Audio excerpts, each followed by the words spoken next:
Fresh back from our hiatus, this is Hyperborean Radio, coming to all you good wild folk from the Wasteland of Modernity.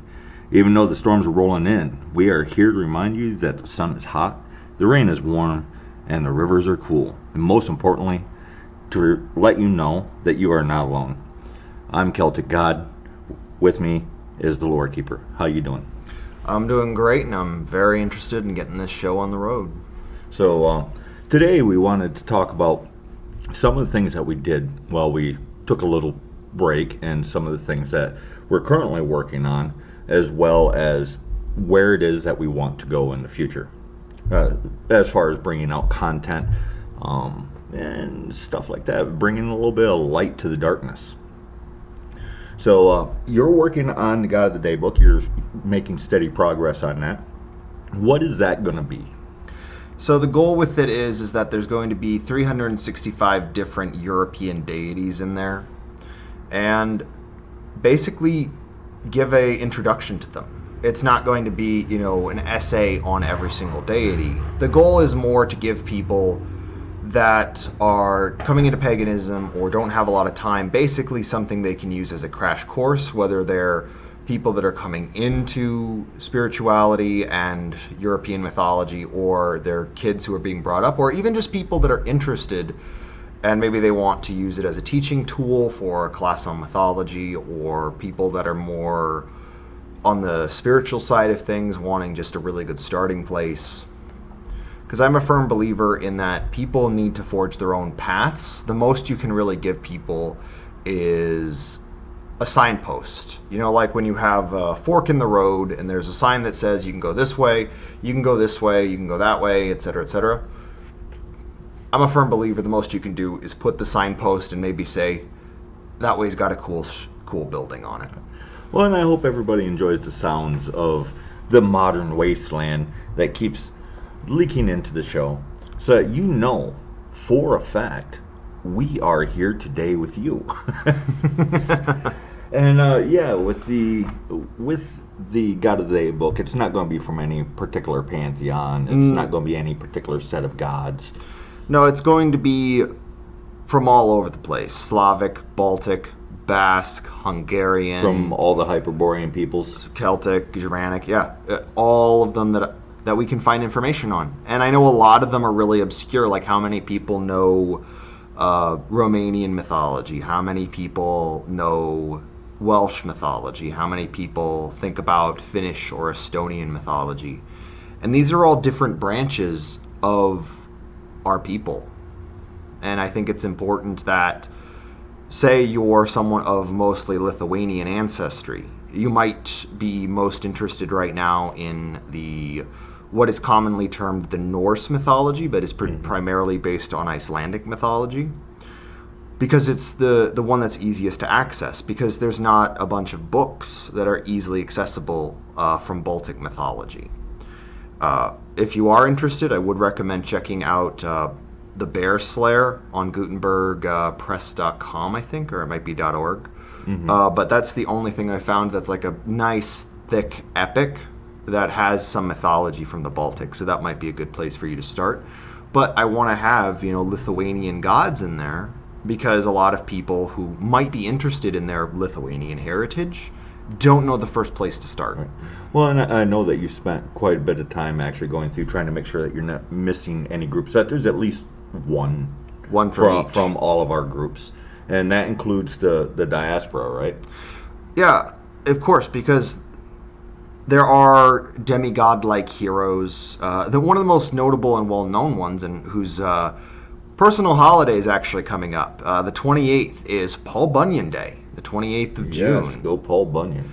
If I can, I'm going to try and celebrate by at least wearing pants. In some regions, they actually refer to him as the god of the northern woods. The god of the north woods, the legendary lumberjack. Yeah. So, that's actually really cool. And there's so many things that's coming up. And I myself, I'm working on a book. It's going to revolve around hospitality. I've got a very good start on this. But yeah, the reason why it became a book, because originally it was supposed to just be like a blog post. But the reason why it's becoming a book is because I'd asked for if anybody had any questions involving hospitality, because everybody will mention things where hospitality is at an all-time low in society. When you're walking when you're going for a walk, smiles are rare.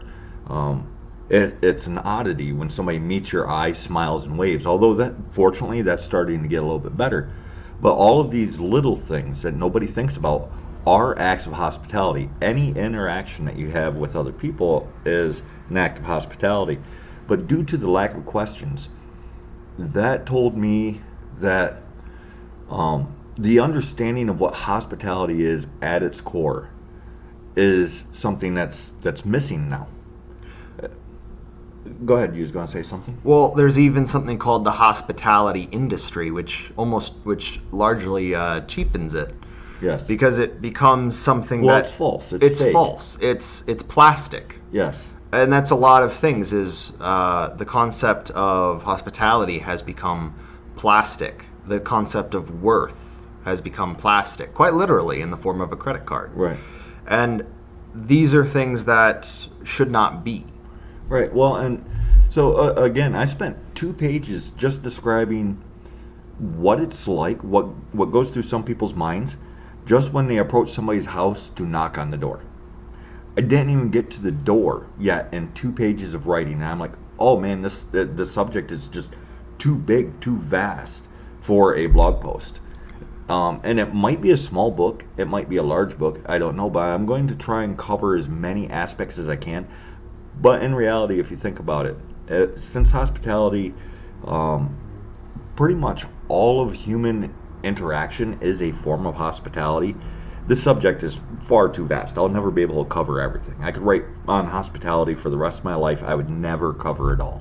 Well, you could take any of our lore and make it into subsections, and you'd never be able to get all of the lore in a normal human lifetime. Well, and for instance, I'm going to use this as one of our snappy segues into some future shows that we're going to be doing. We're going to have McThunder coming on, who is he runs a Telegram called Gidunk Nautica. Thank you. And it's mainly about nautical lore. Right. Which, when he first started that, he was talking to me. He's like, "Oh, hey, I kind of want to do this, but I don't know if there's that much." I'm like, "Man, don't worry about it. You can do nothing but nautical lore for the rest of your life, and we'll barely touch it." Well, even just Greek mythology, you could not find everything on Greek mythology, and then that's not including more modern lore. That's not including legends, heroes, cultural concepts. Well, and I'm going to steal from McThunder here.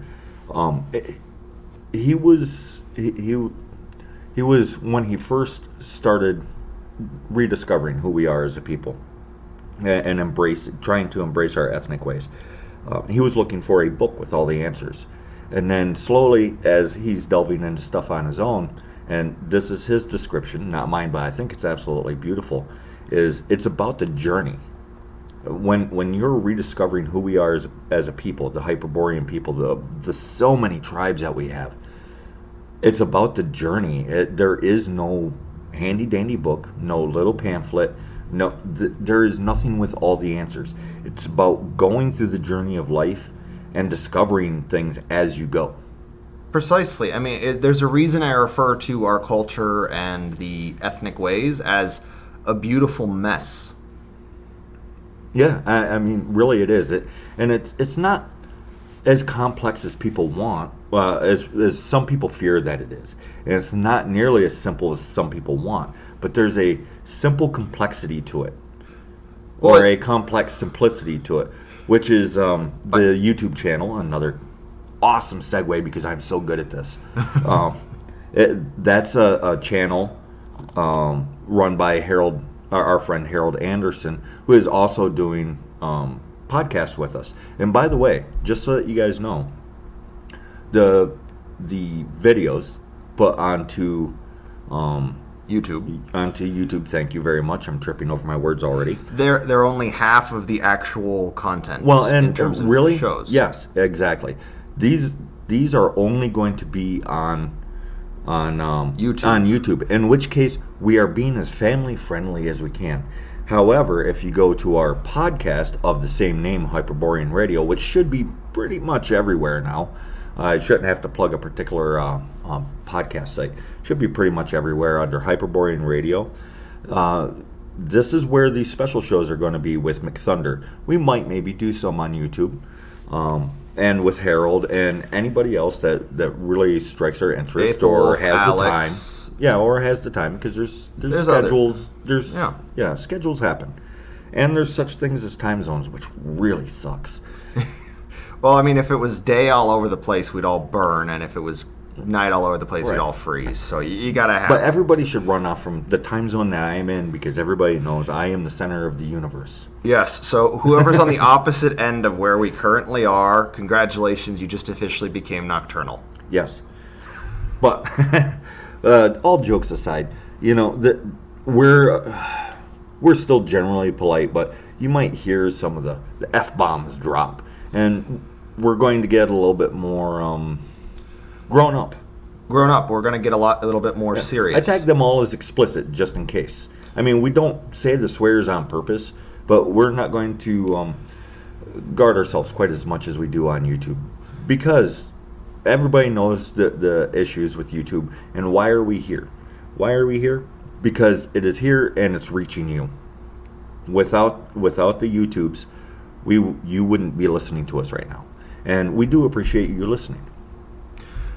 Precisely. And it's not just one book from each of us or just the shows that we do. We also do an extensive research, and we post these to our blog, wilderhomesproject.life.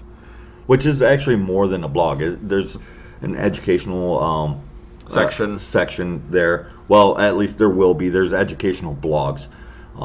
And then we have a theater section where you can also, if you go to wilderhomesproject.life, there is a podcast player there which will link you actually to our podcast. We have a radio on there. Alex of Trova de Lid, he has uploaded his music to there, so you can listen to his music from wilderhomesproject.life. I'm getting better at self-promotion. But it's something that needs done. I mean, I don't like to self-promote. None of us really do, but we need to. Otherwise, you out there won't know what it is that we're doing. We're working with Aethelwolf, Neil Rundgren. He's doing art. He's helping us with the layout of our magazine. He did the wonderful sketches that we have up of the many radios. I'm sure that you have noticed the many radios on the screen coming across. And the reason for the many radios is because it doesn't matter what platform you're listening on. We are going to do everything that we can to be there. We want people to understand they are not alone in this. We don't need to live in anger or sorrow, because we are not alone, and we're all working towards getting better.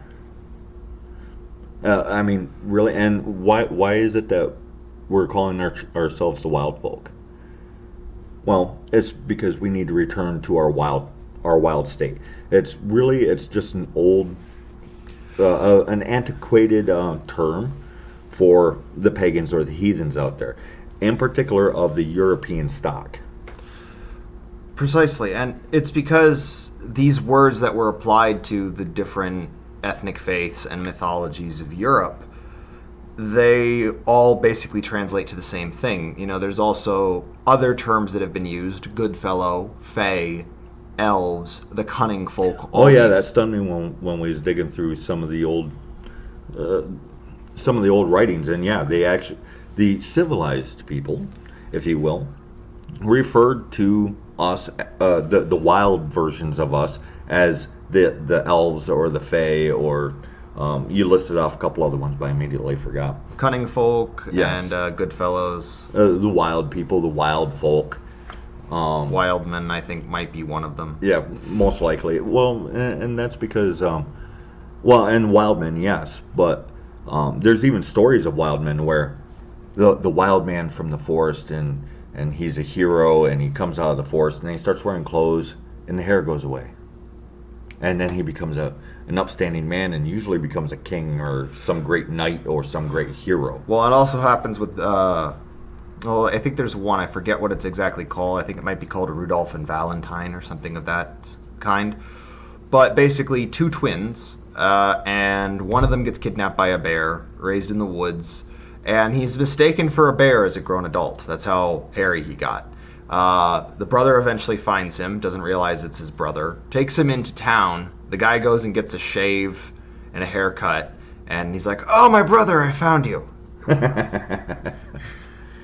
Right, and here's the thing is, especially us guys, because I'm one of the blonde fellas out there, but since the weather's warmed up, I start going without a shirt because it's hot, and I've noticed my fur has started to grow. I'm rather hairy, even though to look at me, you wouldn't realize it until you see me standing in the sunlight. And then you notice these inch-long hairs standing off my belly and my chest and my arms. Well, and it's a whole thing because, like, one of the names the Chinese have for us is the hairy people. Yes. I know that's a really weird thing to bring up, but it's interesting to see what the other groups think of our people. Like, the Africans refer to us as the giant pink hairy monsters. Yes. Which, from their perspective, we are. Right. And here's the thing is, why can't we all get along? Because we're not all the same. Well, it's like the bear, the tiger, and the lion. Yes, in captivity you might have some friends, but you get more bears, more lions, and more tigers in there. Eventually you just have a turf war. Right. But anyways, we haven't mentioned all the social media that we're on. We have mentioned Telegram. You can find us on Telegram. What our Telegram is called? Hyperborean Radio. You can also find us on Instagram under Wylde Folk or Wylde Homes Project. We're also Wylde Homes Project on Facebook. And those are the main ones that we have at the moment. And I think on some of them we just do like pretty pictures. On other ones we do blogs and posts involving the gods or just bits and pieces of history or folklore. Well, and one of my main goals with what I write and what I study is my goal is to bring the lesser known lore to light, because I understand, like, one of the things I'm most fascinated by due to my own ancestry is German mythology, which is hidden in the folklore and the folk customs, and it takes forever to dig through and find these little bits and pieces. I've had people ask, what's a good book for this? And I just kind of stare at them dumbfounded. I'm like, well, I could give you a list, but it's like 30 books, and most of them have like a couple paragraphs of use. Right. Well, and we some people might think, depending on their mindset, they might think that we're a little schizophrenic on the information that we put out there, because some of it's historical information, some of it's customs, some of it's folklore, etc., etc. But in reality, these are all part of the same larger subject. They are intertwined. Our history is not separate from who we are. Nor is the customs, nor are the traditions. And it's all intertwined. And the more you find out, the more you realize you don't know, but at the same time you have more pieces of the puzzle. Right. I guess the way you could describe it is, like, let's say that you are studying a planet. And you find more and more out about this planet, but at the same time that allows you to understand more and more. So you understand more and more about where you live, but you also realize there's more you don't know, and then there's also a wider scope with which you're working with. Right. And that's a lot of how studying culture and mythology and ethnic faith come about. Like, I'll use a really well-known example, at least for the Americans out there. Santa Claus. Santa Claus, everyone's immediate go-to is that he's Odin. Sure, if you really want to go with that, you can. But it's actually, the more you dig, the more you realize that there's more to it than that. First of all, Santa Claus is an amalgamated figure of at least 3 separate influences. Sinterklaas, Father Christmas, and Belsnickel. Most likely more than that. Mm-hmm. And, like, Kris Kringle, where does that come from? It's a reference to, I forget how it's pronounced, but it basically is a antiquated spelling of Kris Kringle, which was used to refer to gifts from Belsnickel. Or Father Christmas, he's actually got more in line with like the Holly King or something of that kind. And then you also have Sinterklaas, and Sinterklaas was, he's got the flying horse that he goes through the night, which is not in Belsnickel or Father Christmas's myth, but he's also sometimes depicted with a cornucopia. And as a result, Sinterklaas, that's where the sack that Santa Claus has comes from. Or why are there elves? Well, because during Yule, there used to be this idea of the ancestors coming back through the veil. Like, it wasn't just on Halloween and its ancestral antecedents. There's even in some areas of Europe, I think this custom still exists, where the ancestors are the ones that come back and gives gifts. I think like Sardinia still has something like that. And that eventually translated into elves, because a lot of ancestors became things like tomte or house elves, or they'll have like elven ancestral spirits. And over time, these become conflated, and ancestors become, cheery little elves with hot cocoa cookies and little twinkly bells. Right. As times change, the imagery changes, and then there's marketing and blah, blah, blah, et cetera, which we're all aware of. But for some of the upcoming shows, and again, what we're on the podcast, we'll get more serious, more in depth in a lot of things. So yes, please listen to us on the podcast. But me and Harold, which right now he is busy doing farming stuff. Harold, the farmer from Sweden, and we're planning on doing a series of shows around farming. Everything from the smallest farming that you could do, which would be if you live in an apartment, and I forget what they call it, but it's where you have the balcony garden. You know what I'm talking about. So everything from the smallest scale all the way up to large scale, where you're actually using tractors and trailers, and you have livestock, et cetera, and going through this in many, many steps. But again, he's actually running a farm at the moment. So this is going to be a minute. I believe that we have one of them up on the podcast. We're going to have McThunder on here, who runs Gidunk Nautica. Gidunk Nautica, as well as which I am dying to ask him what Gidunk means. Don't tell me. I'm going to ask him, because apparently it's an actual naval term. And if anybody in the audience knows, please don't tell me, because I want to ask him, because this is it's a thing. And no spoilers. No spoilers. Spoiler-free zone. Don't spoil it for me, please. It's because I'm interested to hear what he has to say about it. And he is a naval person. He has experience on ships, etc. And what he covers in his Telegram. So go ahead and check that out as well. Maybe we might be able to get a link up somewhere, so that you can actually go check out his. And it's tiny, but he has has a very few subscribers, like 50 something, I believe. But he has such good information on there. Lore of nautical gods, lore of pirates, lore of ship captains, lore of heroes, some artwork up on there.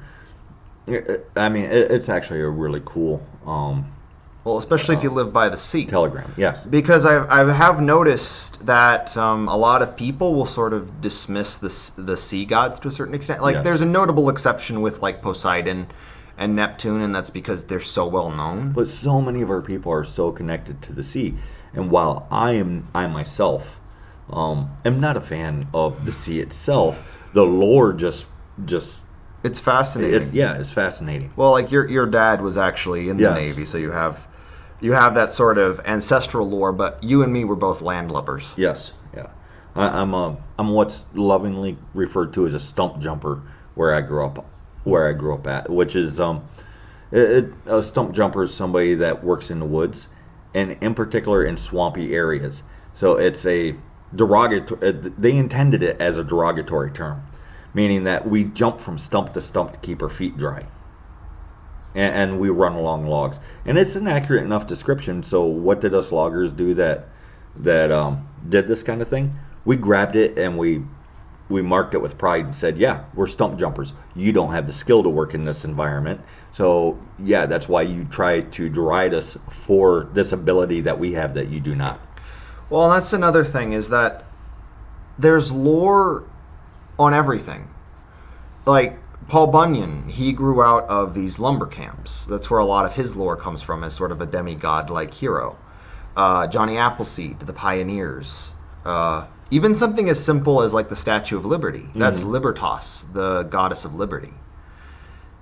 And if you actually look around, you will find the remnants, the continuation of extremely old aspects of culture.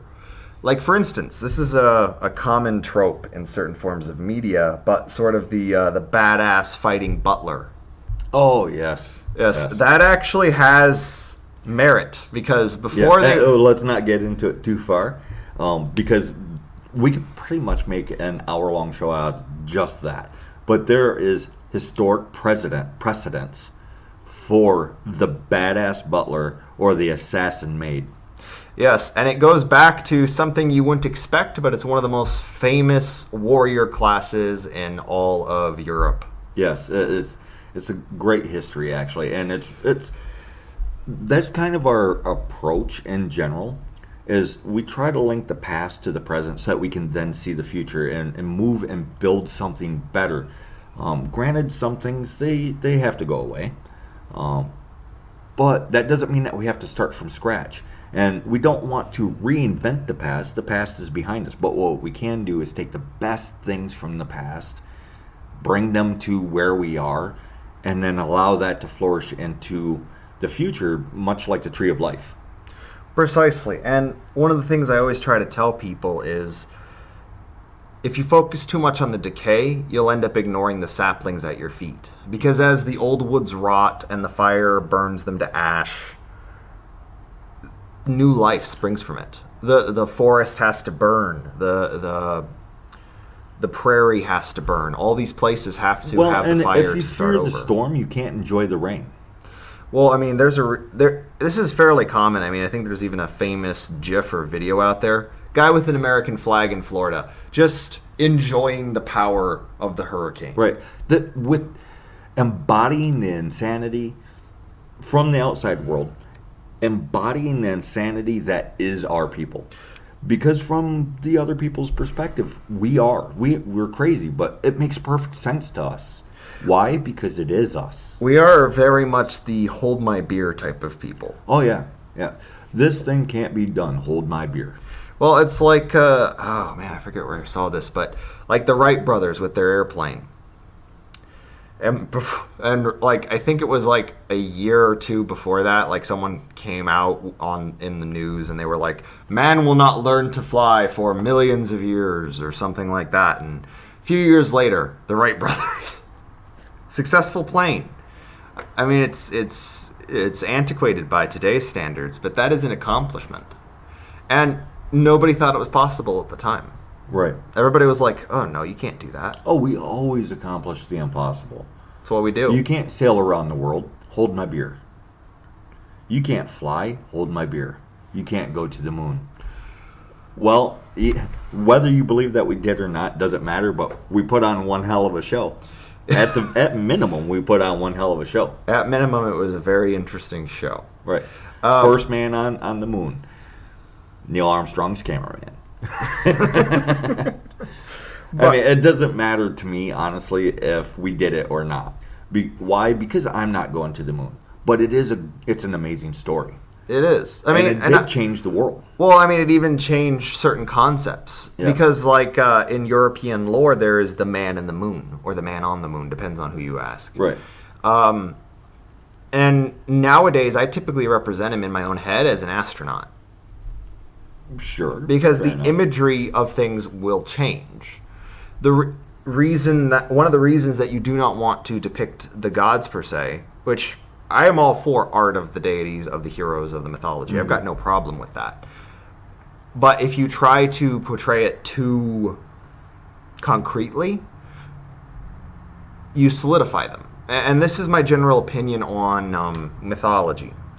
If you believe the gods are real, why would they stop interacting? Why wouldn't they try to interact? I mean, it's even in the folklore. They kept interacting. Because right up until, I forget what, just for a broad term, I'm going to throw it out there, the Middle Ages, Hala throwing pancakes at people. It's one of my favorite stories. Yeah, you do get like a pancake, that. you get a pancake, you get Yeah, a it's pancake. just throwing pancakes. But it kept happening, and if you listen to people's UPG, I mean, I'm sure some people are just completely full of crap. Right. So let's be honest. We have our crazy poo-poo pants amongst our people, but that's bound to happen. Yes, but We also have perfectly sane people that have had UPG moments. Both these things are possible. true. And the other route where some people will go is archetypes, which is not literally just trickster archetype, God fills slot. Like you're adding a tank to your raiding team on WoW. It's actually more like they're specific to people. But what I would say to that is, if it's archetypes, then what is wrong with using them in new stories, so long as the overall purpose continues from the ancient traditions? So regardless if you are someone who believes the gods are merely archetypes, or they are Which I believe real. is that's the argument Young made. Yeah. Is that they're archetypes. Which there's nothing wrong with that view, but there has to be room for the other people that view them as something else or in addition to. Like, yes, archetype is part of it, but there's more to it. Both these things are true. Well, and it's actually something that's fairly common and actually detrimental, I think, to research, is the idea that everything is one thing. And what I mean by that is, for instance, say the Wild Hunt. Some people will say that it's a medieval legend. Some people will say it's an ancient legend. Some people will say it's a relatively new legend. Other people will say that it was, just scared peasants personifying the storm. Mm-hmm. Others have pointed out that some of it is eerily similar to carnival processions, which the priests largely would not have been aware of at the time. Mm-hmm. Or at the very least would not have been aware of that it was continuing. So from their perspective, people are just showing up that look like devils and stuff marching across. Well, here's my opinion. All of these are correct. There's an ancient core. There's newer legends that showed up in the Middle Ages and beyond. Like The Witcher 3 is very popular. Mm-hmm. And that's just, a video game, but it features the Wild Hunt in some manner. And I have no problem with some of it being simple personification of storms, others being a continuation of deities, some playing into Christian theology, and also people going the route of it was priests getting the shit scared out of them because of the carnival processions. Right. Well, and one of our favorite things to discuss is the very nature of our people. How both the worst and the best that we see our people express come from the exact same instincts. The only difference is the way that they're expressed. Why are they expressed in different ways? Because of different mentalities, different ways that they're different viewpoints. So the best and the worst actually comes from the same instinct. We all want to be the good guy. We all want to be the hero. We all want to be looked up to. We all want to be respected and loved. This is why we do the things that we do in general. And this is just one small aspect, regardless of what the expression of that is. So when you look out in the world and you see all these crazy people, you need to understand, regardless of what comes out of their mouth, they are trying to be the hero of their own story. Does this make them good? No. Does it make them bad? No. Does it put them in opposition to you? Almost definitely. Well, and a good way of viewing it is antagonist and protagonist. Mm-hmm. Because the reality of most things is that it's not a black and white dichotomy. No. It's shades of green, as you say. Yes. And it's always that. And why shades of green?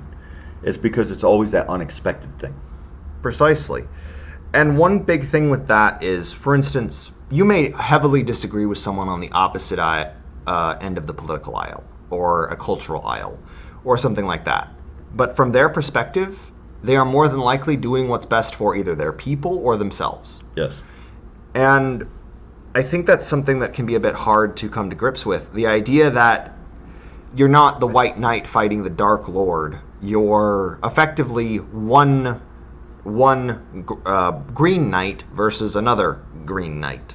Yeah. You are both in a moral green area. And that doesn't mean that you have to agree with people or we can all hold hands and sing Kumbaya. No.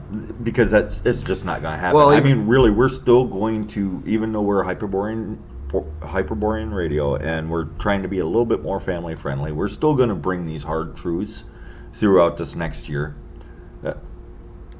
And it's just the way that it is. And some of it is hard to come to terms with, but it's something that we all know deep down inside, and it actually does help you get stronger, to help you heal. If you ignore a wound, all it does is fester.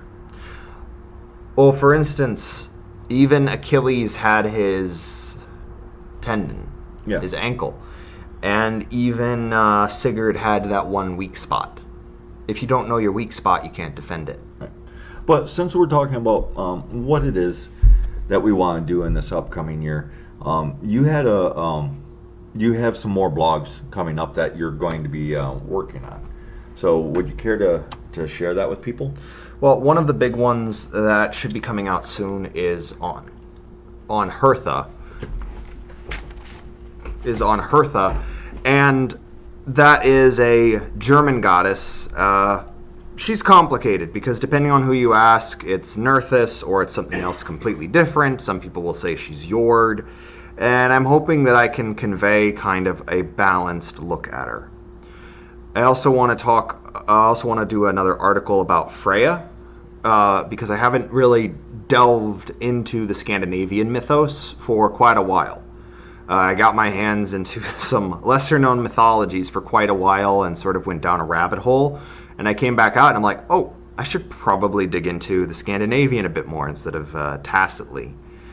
And then the third one I want to do is on wolves, because I wanted to do one on European animal lore, because that in and of itself is one of the most widespread, complex, and integral parts of things, and it's so often overlooked. It becomes relegated to being under just a deity or a nothing burger, and I think that is a disservice to all these animal spirits and deities and cultures that existed for the longest time. I mean, something as simple as the importance of Henwen, a sow goddess from Wales. Mm-hmm. I mean, it sounds kind of ridiculous, but when witches are referring to themselves as the children of the great sow, this was not a minor thing. Right. Well, and another thing I want to talk about is our new schedule. One of the things that we're going to be doing is we're actually cutting back on videos and podcasts, and we're only going to be doing one a week. We want to do one thing a week for YouTube and one thing a week for the podcast. The reason for slowing down isn't because we don't care, it's because we're actually trying to do more. Well, and people were saying we were too prolific, so this gives you a chance to catch up. And we're going to shorten down the shows. I'm sure since this is a YouTube video, you've probably noticed it's roughly an hour is what we're scheduling, and then the same thing for the podcast. So it's going to be 1 hour block on each one, about one a week. We're going to try and do one a week, but the reason why we're slowing down on this is because we have upcoming magazines and a very, very modest crew of volunteers. I mean, let's be honest, nobody's getting paid for this yet. No. But we have a very small crew. We're putting out magazines, which European Diaspora already out. There's 2 issues out there. Music, art, blog posts, graphics. We're starting to work on more video stuff. We're getting a camera so that we can do more professional photos, which we have marketing campaign, advertisements, whatever. We're pretty pictures that we can put out there to try and inspire our people to actually do things, or just to not feel so lonely. Well, and that's why we started this. Right. Yeah, I mean, you guys are not alone. That's one of the most common things that we've seen is people's like, I thought I was alone. You are not alone. No, and none of us are going to agree entirely. No. Me and CG don't agree entirely. Eventually, there's going to be a show where we'll be talking about some deity or some custom or some concept, and it'll basically turn into a dick measuring contest. Not quite literally, but pretty much, yeah. Well, we don't share the same views across the board, but that doesn't mean that we can't speak to each other. I mean, really, nobody. If everybody is getting along, if you have two people and they get along 100% on everything, one person isn't thinking. Well, and our people we're extremely individualistic, and we're also extremely stubborn. So yeah, we're going to start doing some creative video and photography shoots. We have people working on graphics. We're putting together the future magazines, all scraping all this together with a small handful of people. Working on children's books is one of the things that we want to get into. Me and Aethel Wolf, we was talking about, and McThunder as well, because he's got some experience in this, of taking some of our old fairy tales and scraping these together and presenting them in a pretty way, because we need beauty. Our people, we need beauty, and that's all there is to it. Like, we've gone around when we was collecting stuff for photo shoots, actually, and it just came up naturally, but we just happened to have an issue of the magazine with us, and we showed these ladies the magazine that we did, and to see their eyes water up, to tear up as they're flipping through it, because at first they're like, "Oh, you guys do a magazine and you're getting ready to do some photo shoots. That's kind of cool. What is it that you do?" Showed them the magazine, and they're like, "Oh, isn't this interesting?" You know, the polite taking the magazine. And then they start looking through it, and their eyes get all big and tears start running down their cheeks just because it's pretty. Well, we need to bring beauty back to our people. Well, and I would say quality is, and the reason that I say quality is because the beauty is something that we're starved for, but we also do not truly have the grotesque. Right. By which I mean, the gargoyles, the Krampus masks, the buildings made out of bone that exist. And the reason for that is that not everything is ethereal. Right. Some things are gothic, some things are dark. And it's the quality of both. Right. And that's part of what takes us so long, is we are actually aiming at quality. Because we could have, during this hiatus, actually just bang these books out. We type fast enough. We could have just banged these books out. But we're trying to bring quality, as the best quality that we can, which includes the beauty. And in some cases is going to include the grotesque. So yeah, we're trying to bring quality, I guess, to everything that we do, and that takes time. We have. I am very appreciative of the crew of people that we have that helps us bring all this together. From our musicians to our artists to our graphic designers to our writers to you in the audience, because there's people that come to us that approach us of how do I submit an article to the magazine that you guys are doing, and we appreciate this. Articles, we're not going to guarantee that it goes in, because again, quality, and we might have to edit some things, but we're not guaranteeing anything. But we do accept submissions of articles and recipes, bestiaries, descriptions of some of our folklore creatures, I guess, is one way to put it. And it's a gift to our people, pretty much.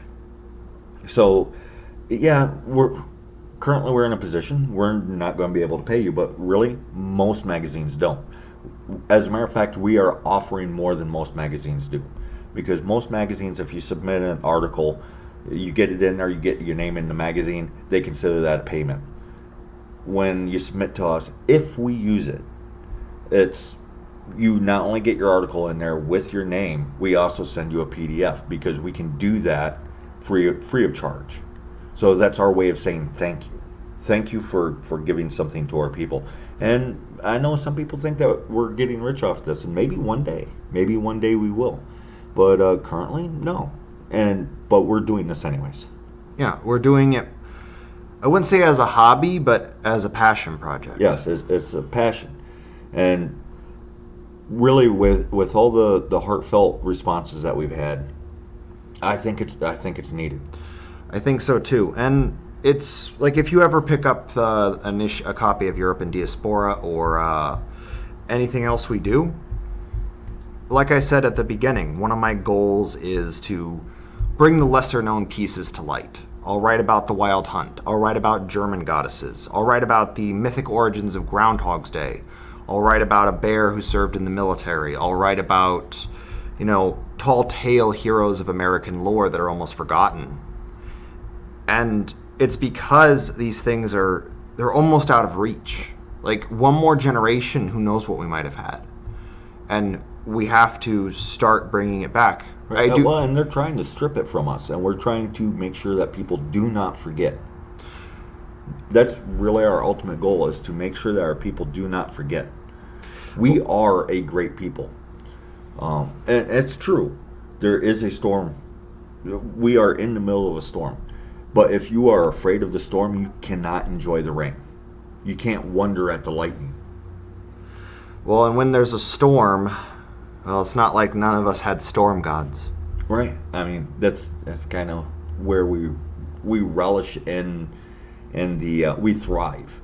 We thrive in the chaos of the storm. Yes. And yeah, it washes us clean of all the crap and the crud that's built up. It has to. Just by its very nature, it washes the crap and the crud away. And then the crap and crud become piles of crap and crud that's easily identifiable. And the rest of us are left standing there strong and defiant. So, yeah, that's kind of where I'm standing at. Yeah, there's just so much that we're working on. I was working on another project, but decided to put that on the back burner. Unfortunately, I'm not going to say waste, but I did devote too much time to it, which did slow down some of the other things that we're doing. We've been Ike's trying to work on strongman stuff, and I'm joining him with the whole working out thing, because the strongman, that is the strongman competition. That is definitely a heathen. It is definitely. It's a wild folk celebration. Well, especially considering they have events dedicated to Conan, they have events dedicated to Atlas, to Hercules, to Thor. It's a whole thing. It's a continuation of some very old European The hammer traditions. hold, the log press. Log press, you could attribute that to a Paul Bunyan type figure. Might be to somebody else that I'm unaware of, but the sure. Pillars of Heracles. Yeah, the Pillars of Heracles, the shield carry. The Conan wheel. The Wheel of Pain, which they're doing this year, I believe. Or and from what I understand, they're going to be spinning a locomotive. Oh wow. That's just crazy. That's some cowboy stuff. Yeah, right there. I mean, it's just insane. Our rodeos are heathen celebrations. Pecos Bill. Yeah, at one time, the church actually tried to shut down the rodeos. The church, they went through the state and then tried to shut down the rodeos. Well, they try to go through the state. Well, there's old writings that even say, we need money to send the church west because everybody's going heathen. And it wasn't because everyone was worshiping coyote. It had nothing to do with the turkey feather Indians. It had nothing to do with them. It was because we was legitimately just returning. We was going wild again. We was returning to our own ways. Other heathen celebrations or wild folk celebrations. The lumberjack celebrations, where they climb the poles and they chop the logs and Highland Games, Games. Johnny Appleseed festivals, state fairs, Bake-offs. Halloween, bake-offs. I mean, music festivals everywhere. It's just the way that it is. There's races, there's shooting competitions, All of these things, they just speak to our spirit. And Well- while you yourself, dear listener, may not find the logging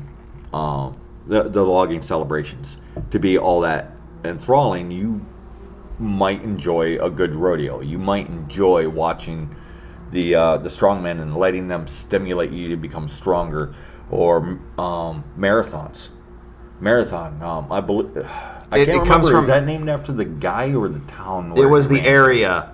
He ran the length of what is now called a marathon, and I think it was at the Battle of Marathon or something like that. But the dude delivered the message and died. Yeah.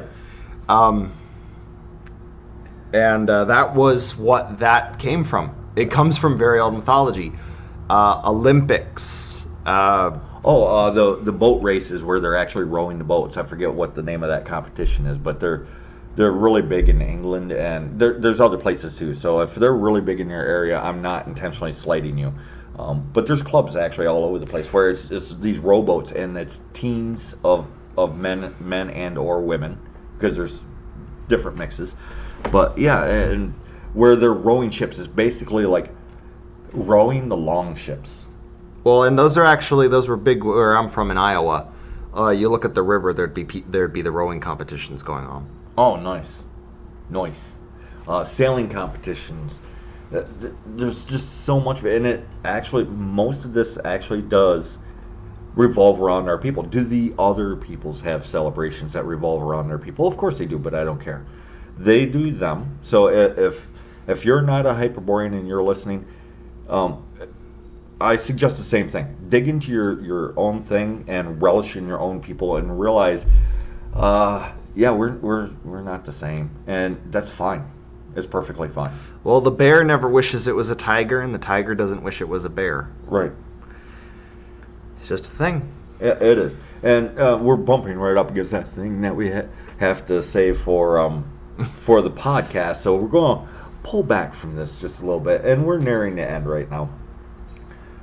But yeah, there is really, we could talk all day, every day about our people and still never run out of subjects. Never run out of subjects. We pick a subject, and you could not discuss it in full. It is just, there's too much. And when somebody hands you a book and says everything that you need to know about your people is contained within the covers of this book, they're full of shit. Sorry, YouTube. They're lying to you. Family friendly. Celtic God, not used to this. But if they hand you a book and say everything that you need to know about who you are is contained within this book, everything that you need to know about your people is contained within this book, they are lying. At least for the Hyperboreans, which is where we focus from, is from our people's perspective. And there's nothing wrong with that. I don't care what the world is telling you right now. It is fantastic. And if the world rounds on another race, they need to understand it's fine for them to be them and to focus on the world from their perspective. And will this lead us to butting heads? Probably, but that's fine too. Precisely, and just to sort of understand why we chose the term Hyperborean, it's largely its meaning. Yeah. It means the people of the north, the people beyond the north wind, and it's our people. It's who we are, and that's why we chose that name. Yes. Is it's a descriptive of, who we are. And so,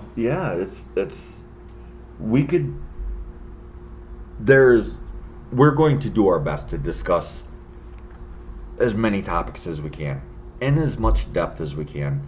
And that's also why we're going to be writing books, and we are focusing on writing content now, whether it's blogs, doing photographs to inspire our people, to highlight and bring the beauty of our people to the forefront, because from our perspective, we are not bad. There is no original sin for our people. No, and anybody that thinks that that's a whole thing, I'd like to bring up that, at least in the version of the Bible I was told growing up Catholic when I was really young, eating the fruit of the tree of knowledge, or whatever they choose to call it nowadays, is what made them feel ashamed of being naked. Europeans don't really have that shame, naturally. It has to be trained into us. Well, I mean, there's even places in Europe where people... It's not even like in America, you'll have, like, nudist colonies or nude beaches. Mm-hmm. And I'm not promoting nudism, just to be very clear. I'm just pointing out, just entire sections of the city, of a city or an area in Europe, where people can just go around, letting it all hang out. It's a whole thing there. It's... Over here, we had a very... sort of prudish way of viewing things. Right. And I'll be honest, in some ways I fall under that modest umbrella. But less so than other people. More so than still others. I kind of fall in that middle ground. I don't like walking through the brambles with my man junk hanging out. No, it's usually not pleasant. So, it's... But there is no original sin with our people, and really I don't believe that there's original sin with any peoples. It's just a means of control. And whether or not you believe that, I don't care. I don't. You do you. But we're trying to help people recognize the wounds that they have, so that they can address the wounds that they have, so that they can finally heal. And yes, you will bear a scar, but bear your scars with pride. That doesn't mean run up to everybody and say, look at the scar that I have, look at the scar that I have. But remember, it's so that you remember, so that when somebody else is going through the same thing, you may be able to help them.